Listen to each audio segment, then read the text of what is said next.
time and work problems. L can finish a work in 16 days. L అనే వ్యక్తి 16 డేస్లో ఒక పని పూర్తి చేస్తాడు. M can do a piece of work in 12 days. M అనే వ్యక్తి 12 డేస్లో ఆ పనిని పూర్తి చేస్తాడు.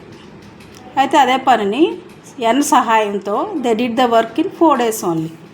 అంటే L, M, N కలిసి 4 రోజుల్లో 4 డేస్లోనే ఆ పనిని కంప్లీట్ చేస్తారు.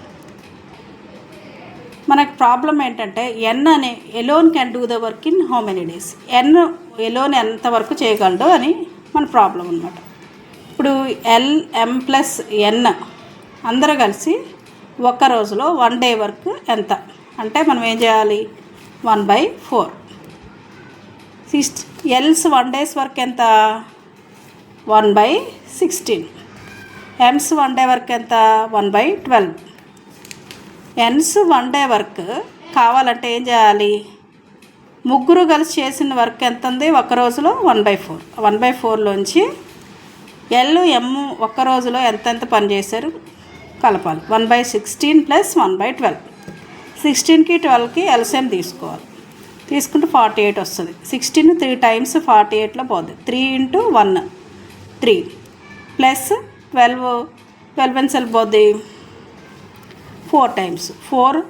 1 × 4 4. సో ఇక్కడ 3 + 4 7 వస్తుంది. 1/4 మైనస్ 7/48. 4కి 48కి ఎల్సిఎం తీసుకుంటే 48. ఇక 12 times అనమాట. 4 12s are 48. So 12 minus 7 × 1 7. 12 minus 7 ఎంత, 5. 5/48. అంటే ఒక్క రోజులో N చేసిన పని ఎంత, 5/48. మరి ఒక్క రోజులో చేసే పని 5/48 అయితే మరి అతను ఆ పనిని ఎన్ని రోజుల్లో పూర్తి చేయగలడంటే మనం రివర్స్ రాయాలన్నమాట. అంత N alone can do the work in 48/5 days.